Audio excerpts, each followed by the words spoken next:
What is going on? My name is RedArcherLive and welcome back to the channel. In today's video, I have got a heap of Payday 3 news for you. Not just the stuff that was announced in the live stream last week, sorry for being late on that, but two other new things have been announced for Payday 3 since then, or, well, one of them connects to Payday 3 at the very least. That means I can do a bumper news video with some of the stuff I've missed and I'm late to the party on, and some of the things that are brand new that you probably have no idea about. Just to apologise for being late, it's currently half term. For those of you who remember, I'm on a teaching placement and I wanted a week off. I wanted to chill, and after appearing on the Starbreeze live stream last week, which again, thank you to them for letting me be a part of that. I've said it already in the last video, but I truly do appreciate it. I just basically decided that aside from doing some streams this week, I was just going to take a back seat because I already have work to get on with during the week off. And then just when I was about to try and record some videos, this turned up. So yeah, it just wasn't going to happen. But I'm here now. I want to make the video, get it out so we can all talk about the Payday 3 news, and then very soon I can update my everything we know about Payday 3 video, as I usually do now, so that you've got all the information in one video if there's anything you missed before this point. And I know I've said it a few times now, so I apologise to people who might be getting a bit tired of this, but thank you again to everyone who has ordered items on the merch store. It was a huge launch for me, and I'm so happy to see everyone loving the designs. They're being delivered now, and people are sending me pictures and stuff, and it's just a really heartwarming thing to see. So to everyone who's purchased stuff, thank you.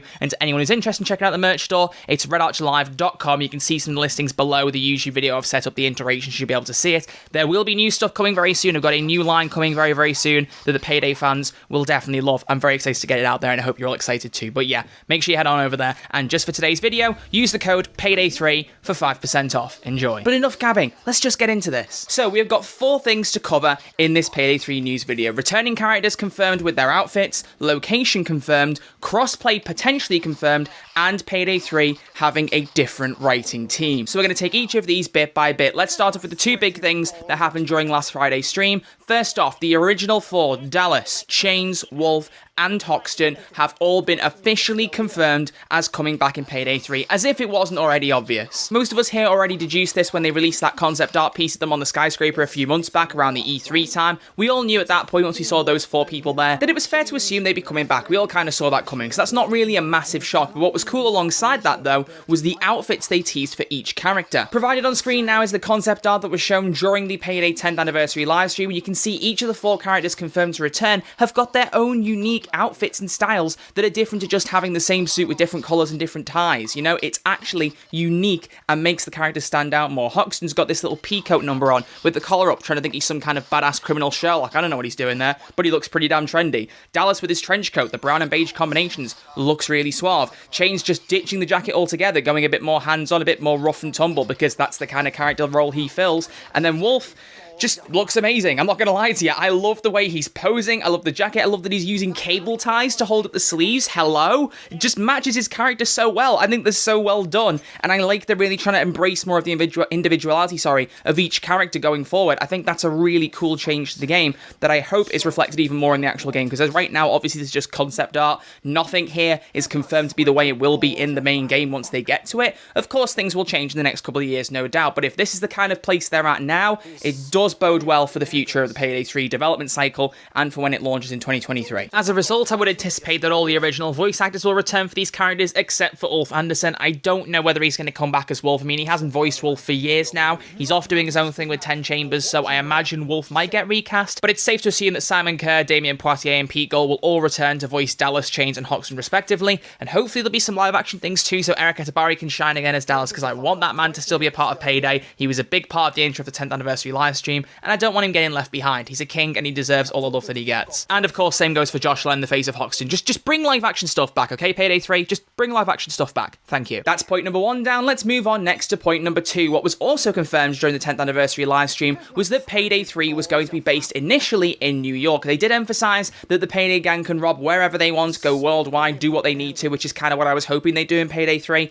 So it sounds like going down the line, they'll probably explore and go to different countries and stuff, but they have confirmed that when the game releases, the content will be based inside of New York City. That's their base of operations. That's where they start in this game. We know that that's where everything is going to stem from, at least for the first bit of content in the game. And what accompanied this news was 2 further screenshots, both concept arts, both very similar to each other, showing a before and after of an upcoming mission. And you can see from the first one here, the before, that we have got the Golden Shark Incorporated bank. You might not think it's a bank, but when you look at the second picture in a minute, you'll know for sure that it is a bank, so just hold on there. But you can see the gang outside casing the joints, trying to suggest there will be at least some kind of casing planning element. I mean, we can all expect there'll be a stealth and loud mechanic for all heists or most heists. I'm kind of hoping they keep that formula. It worked well in Payday 2. Why change it? Doesn't make any sense to me. But it looks really slick. I like the look of the bank. But what you can see, as I've said, this is the before, and afterwards we have the aftermath of them going in loud, presumably, because there's a bunch of cops outside, a bunch of SWAT teams outside around a taxi on the road, and the Payday gang blasting their way out. But you can see from the news report on the screen towards the right that it confirms there is a bank robbery in progress. So to anyone wondering, is it a bank? Is it a museum? It is a bank. Golden Shark Incorporated is basically the next Harvest and Trustee, I would imagine. That seems like the way they're going with that. There's not much else to take away from these two screenshots, although there is some kind of reflective, I don't know, news report on the building that is kind of blocked by the bank. You can see there's a very faint figure there. I don't know if we're meant to pick up on anything there. Maybe that could be some kind of character involved in the story, or maybe it's Bane as the president. I really don't know. I haven't got a clue, but I did notice that there and thought it was a little bit strange that it was faded, but it might just be there purely to fill in the screenshot. I don't know. I really don't know. Some extra detail was then added on after this to confirm some of the background and setting of Payday 3, which ties us in with the whole writing side of this, so let's do all of this in one go. First off, during the stream, they announced that Payday 3 was going to be set some years after Payday 2, after the good ending, when the gang have all retired. So that means that Bane did become the president, so he could crop up at some point in the future, and because he's a different person, he's taking someone else's body, it saves Sam and Viklam from coming back, because I don't think he would now. He said during his interview with me that he was kind of glad to leave Bane behind, and even though he's enjoyed it, he's ready to move on. So I don't imagine he'll come back as Bane, and that means that because Bane's in somebody else's body, if someone wants to keep the character of Bane at Overkill and keep him being a part of the game, they can do that and have someone else voice him, and it would make sense canonically. So there's that to start us off with. But beyond that, we also know that the gang do not choose to go back into the life of crime, which is good. I was really worried that after they would have this good ending, that they'd just go back for the sake of Payday 3 happening, which would be really dumb. Just like, hey, do you know what? Retirement's a bit boring. Should we just go back and rob some things? It's like, I can kind of see them doing that, but it also seems a little bit disingenuous and kind of ruins the ending. But no, they have confirmed that someone is going to pull them back into the life of crime because of the enemies and contacts they made during their time in Payday 2 and maybe even Payday the Heist. It's a very John Wick Chapter 2 feel, you know? You dip so much as a pinky back in, you might feel that something, you know, reaches and pulls you back if you try to go again. It's that kind of thing here. We have got someone pulling the Payday gang back in, and it was emphasized by Eric Wannabe, the game director, that it's against their will. They don't want to go back into life of crime. They got out, they want to stay out, but they can't. That's it now. And because of that, while it hasn't been confirmed that other characters will be returning yet, I didn't expect there to be yet, but obviously I imagine them will launch with more than 4 characters. I just see it coming. I think at the very least we'll probably get like a pre-order and play as this character bonus. It seems like that's the way it'll probably go. But that does mean that we know where every single character's gone off to, and we know that most of them are at reasonably civilized places. They could be reached out to, they could be brought back into the Payday gang. It leaves it open for other characters to be brought back against their will. You know, they might have had all their own endings, but if our core floor can be pulled out of the worlds they're living in and be forced back into the life of crime, why couldn't any other character that we all like, you know? Obviously, what I've said previously, licensing agreements and stuff, that does create a problem for certain characters. People like John Wick, etc., may struggle to come back in unless new licensing agreements are met, which is entirely possible. And John Wick, out of all of them, is the most likely to me because he's had several DLC crossovers in Payday 2. He's got a really good kind of footing in that world, I would say, and we have got John Wick Chapter 4 and Chapter 5 on the way in the future, so it's entirely feasible that John Wick could come back. So that's the likely one of the licensing characters, but I'm getting off topic here. So yeah, to summarize that section of the live stream, we know that this is going to be set in New York. The Payday gang are going to be pulled back into the life of crime. It's going to be several years after Payday 2, and Eric did also use that fact to emphasize some of the things we might be doing in the game, because as he said, it's been several years since they were in the life of crime. The world has changed and moved on with them. So what we're looking at now is more of a digital age setting. There's going to be more digital-based jobs. The 4 things the game director Eric Wannabe mentions during that live stream are software giants, cryptocurrency, mass surveillance, and the dark web. So all 4 of those will play some kind of part in Payday 3, whether it means we have the cryptocurrency job or the software giant job, or whether just elements of these things will pop up in different jobs. It's completely open to interpretation. We don't know yet. We just know that they will play some kind of part. And he also said that the gadget upgrades and changes to the roster that Payday gang have, you know, the tech they use, the things they have for pre-planning, going into missions, whatever it might be, will have adapted to reflect these kind of things. So mass surveillance, they might have maybe the ability to use cameras to survey the joint before we go in and before we even pre-plan. That could be a nice idea, rather than just looking at blueprints, actually looking at the map rendered and being able to plan our plan of attack before spawning in and going in. That'd be a cool thing. I don't know whether that's something they're looking at, but it basically leaves things open to interpretation that, you know, they're looking at the way that the world has evolved since Payday 2's initial setting of 2013 and how they can reflect that to make the game more modern, make it more in-depth, make it more varied.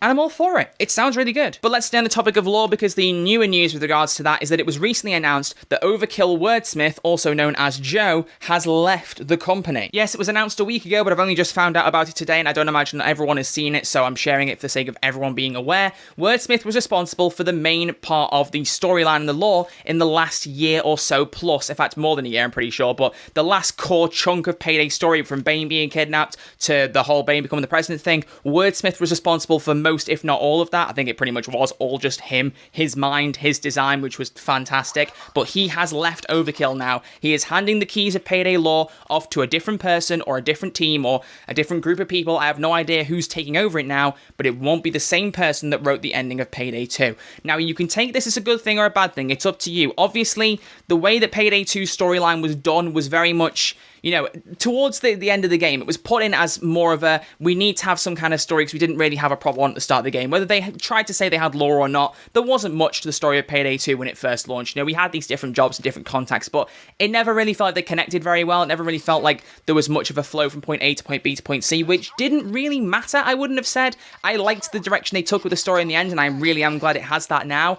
So because of that, you know, you've got the world where Payday 2 at launch didn't have much of a story, and then the world where Payday 2 in 2017, 2018 had this big story, and every heist that came out was adding a little extra piece to that puzzle. How are they going to interpret that into Payday 3? Knowing what we know now, that they're being pulled back into the world of heisting by someone else, some external force, someone involved in the life of crime, I would wager lore's going to be very heavy in Payday 3, that we're not just going to be thrown into a bunch of jobs like a sandbox like Payday 2's opening was, and that we're actually going to have some kind of progression from job to job. I really hope that's the case. I obviously still hope we can play any job at any time, of course, but I do hope there is that cohesive thread that you know that this heist follows on from this one and that there is some kind of grand story you're working towards. And even with Wordsmith not there, they have got the notes, they've got the formula, they've got the template that he worked on, they know the kind of things he did. They can easily interpret some of his work into Payday 3 or go in a whole new direction. It's very, very open. And honestly, I'm just really excited to see what they do with it. So thank you very much to Wordsmith, and feel free to everyone to go and leave your well wishes to him. I will link the Steam post in the description if you want to go and comment and wish him luck and thank him for his time at Payday 2. But thank you, Joe. You have been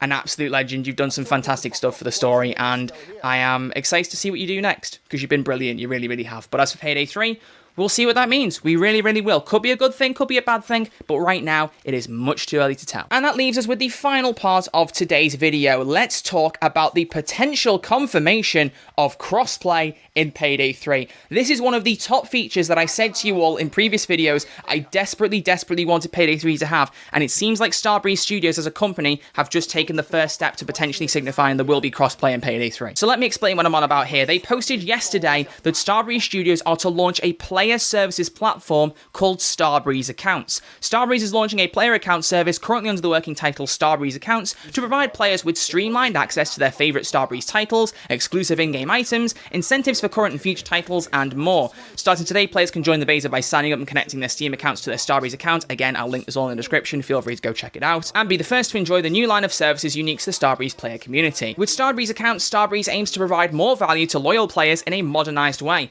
Benefits include, but are not limited to, cloud-safe functionality, crossplay, community competitions and giveaways, loyalty rewards, and additional player benefits that will be announced as the product develops. This development helps future-proof Starbreeze Studios' marketing and publishing endeavours by allowing for more advanced marketing activities and cross-title promotions. This strengthens the value proposition for the future third-party publishing collaborations and ensures growth of the Starbreeze Studios community. Starbreeze Accounts is currently in beta, and Starbreeze will continue to develop and add functionality on a regular basis. Later this year, they will also release a feature and player rewards roadmap and will undergo a brand overhaul. Meanwhile, during the beta period, Starbreeze will test registration flow to ensure smooth customer experiences, preparing for a more content-heavy release before the end of the year. Okay, let's break this all down. So to me, when I read this first, what it screamed to me was a kind of like a Square Enix account type thing where, you know, every Square Enix game you play, for example, whether it be Life is Strange, Final Fantasy, Guardians of the Galaxy, whatever it might be, you can always sign in with a Square Enix membership and get some rewards, that kind of thing. But then I thought about it from a different angle, and then I thought, well, it said crossplay. First thing that came to mind after that point,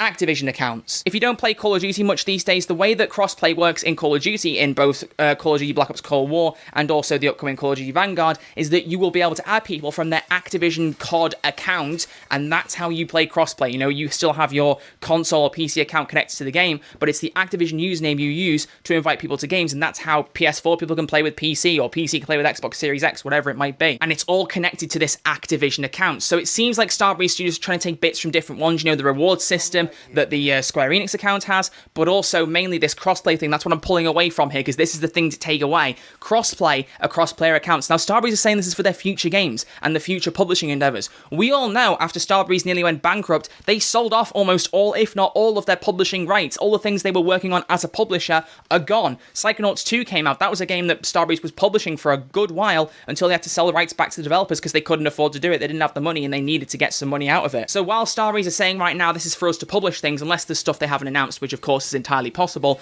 there isn't much for them to publish. We all know that Starbreeze's main driving thing now, and the thing that will keep that company afloat, is Payday 3. So anything you can see here in these bullet points, the cloud save functionality, the crossplay, community competitions, giveaways, loyalty rewards, additional player benefits announced as a product develops, they're all connected to Payday. They kind of have to be. Whether that means, you know, you get some loyalty rewards or player benefits for Payday 2, that's also possible. You know, Payday 3 is still a couple of years away, and this service is going to enter a full launch by the end of the year, according to this. So Payday 2 is probably going to be included in this, not for crossplay. Please, console players, don't jump the gun. I really wish I could say that, but we all know how shoddy and terrible and ill-equipped the diesel engine is as it currently is. We all already know how far consoles are behind on updates and how unlikely it is that we'll ever catch up again. I personally don't think we'll ever see another update, which breaks my heart to say, but I've kind of just gotten used to it at this point and accepted it. But the point is, because of that, crossplay would never work. You'd need to have the same version of the game on all platforms for crossplay to even be a possibility. That's why Call of Duty works so well, because we get all the content on all platforms. I know there's some PlayStation exclusive stuff, but that is just limited to that platform as an early access thing, and then after that everyone can crossplay together, I'm pretty sure. So, you know, you get the idea here. But with Payday 3 being worked on Unreal Engine, which they've already said is allowing them to do new things and push the game as far as possible and really experiment with how much of a sandbox they can create in heisting, it also allows for things like crossplay to be far more functional. Being able to have a big system that ties into the game and ties across all platforms allows you to add people on different platforms, play with people on different platforms. I am personally very, very, very excited from this news, because it means that almost definitely I can get the game on console and just be happy. Play with my PC friends, play with my Xbox friends, and play with anyone on PlayStation as well now I've got that, but even then, I could play everything from my Series X and it wouldn't matter. I'll be connected to everybody through this one account. If this is the way they're really rolling with Payday 3, if they are really taking the COD angle, which is something I said during the crossplay video and said don't expect it to be like COD, but this is what I'd love it to be like, I am going to get very excited, and I would implore that everyone else, you know, gets excited to a conservative level. You know, don't get majorly hyped yet, because of course this is me theorizing. I'm just putting 2 and 2 together and making 4. I could be putting 2 and 2 together and making 7 and not realizing yet. We don't know. But it just seems to me that because Payday 3 is their big thing, their big cash cow that is coming down the line in a couple of years' time, and they're testing this big feature out for their future releases, what else is better to test it for than Payday 3? You know, this seems like the right thing. I honestly feel as though, because they're building the game on Unreal, an engine that is good for crossplay, Fortnite, hello, you've got an engine that works competently, you've got a game that will hopefully be updated on all platforms at the same time. That goes without saying. They've already confirmed console versions, and as I've said a million times before, do you really think after all the stuff they've got for all their terrible treatment of consoles over the years that they would risk confirming consoles this soon if they didn't think they'd get it right this time? I know Overkill have made mistakes in the past, I'm not here to pretend they haven't, but come on, you can't seriously tell me that they would confirm consoles this far ahead of time and in their heads be going, no, I don't think we're going to do this, I think we're going to end up screwing consoles over again, let's just confirm it, and then if it goes wrong, it goes wrong, who cares? They're not going to be saying that, are they? If they really thought consoles wasn't going to work, they want the people to be behind them as best they can, they'd just be honest. I really think Starbreeze have made a proper effort to be as honest as they can be in recent years, so I think it's a good sign consoles were confirmed. We know it's on Unreal Engine, it allows for good crossplay, and this Starbreeze account confirms it for me. I think, honestly, crossplay is potentially all but guaranteed. Again, please, please, please, please, please, if this isn't ever confirmed, if it ends up backfiring, don't kill me. I'm just saying that right now it seems very, very likely, and that is a huge, exciting possibility to me, because I've always said I would much rather buy the game on console, stream it on console, and play with my friends that way. That is the way I would prefer to play. I would absolutely love it. It'd be beautiful to me. I just hope I'm not jumping the gun. I really do, because I could well be. It's still about 2 years away. It just seems very likely, and I've been rambling on enough about this, but as you can tell, I'm kind of freaking out, because this is what the main thing I wanted in Payday 3, because to me, crossplay is A, great for connectivity, and B, it means the game has to be updated on all platforms at the same time to keep that crossplay working. Otherwise, you haven't got crossplay. You've got exclusivity again, and it's stupid. Okay, right, look, I need to stop because my brain's just frying. Actually being able to talk about this in a video has got me super duper excited. I don't even think I properly comprehended it until I started talking about it. So, right, let's wrap the video up there. That is all we know about Payday 3 from the most recent news update. So to recap, Original 4 are back with their own unique outfits and personalities. We've got a New York-based setting for at least the start of Payday 3. It's going to be set in present day in 2023-ish, with the future digital age really playing a part. Cryptocurrency, software giants, dark web, mass surveillance, all of that tying in. Someone is pulling the Payday gang back in to bring them back into the story. They're being pulled back into life of crime against their will. That's a big takeaway. Wordsmith will not be writing the story in this. It'll be a new person and or team, so someone different, potentially with a different direction, maybe inspired by Wordsmith's work. We don't know. And also, Crossplay might very well be confirmed thanks to this new Starbreeze accounts announcement. This is a big video, folks, and I'm currently half an hour into recording this. I don't even imagine I can cut this down very much, because like I said, a lot of this is just going to be chill, very few jump cuts. So if this is a very long video, I sincerely apologize. But either way, thank you all very much for watching. I really hope you've enjoyed this video. If you have, please give it a thumbs up. It'd be greatly appreciated. Tell me you like this content and would like to see more. And if you happen to be new around here, and this is the first video you've seen on this channel, give me a subscription. I'd really appreciate it. It's quick, it's free, and I will always love you for doing so, and you'll never miss out on future news for Payday 2 and Payday 3. Apologies, though, because I kind of go against that by having not done a video on the Payday 2 Halloween update. I'll be honest, it came out of absolutely nowhere. I didn't expect it. There's only an outfit being added, and I was not feeling well yesterday. I literally just watched the entirety of the second half of Squid Game, and then just played Spider-Man on the PS5. I was not in the mood to make a video, so I may make a video just summarizing it in 60 seconds this weekend, but if that is the one update that I miss in my entire history of Payday 2 videos, I'm sorry, allow it. There's a new outfit, and I don't know, you can read about it in the description. I'll link it in the description so you can check it out if you want. I'm sorry, I'm taking that one off, I think. I'll just chill on that one, but any future updates, I'll be here, I promise. But with that being said, thank you all for watching. I really do appreciate it. It's been a very cool time to just talk about so much of this Payday 3 stuff, and honestly, I'm glad that I didn't report the Payday 3 news at that time, because it means I've got so much more to talk about now, which is very good. So beyond that, thank you all very much for watching. I will see you all very soon with a brand new video. So until then, look after yourselves, stay safe, and I will see you all soon. Thanks for watching.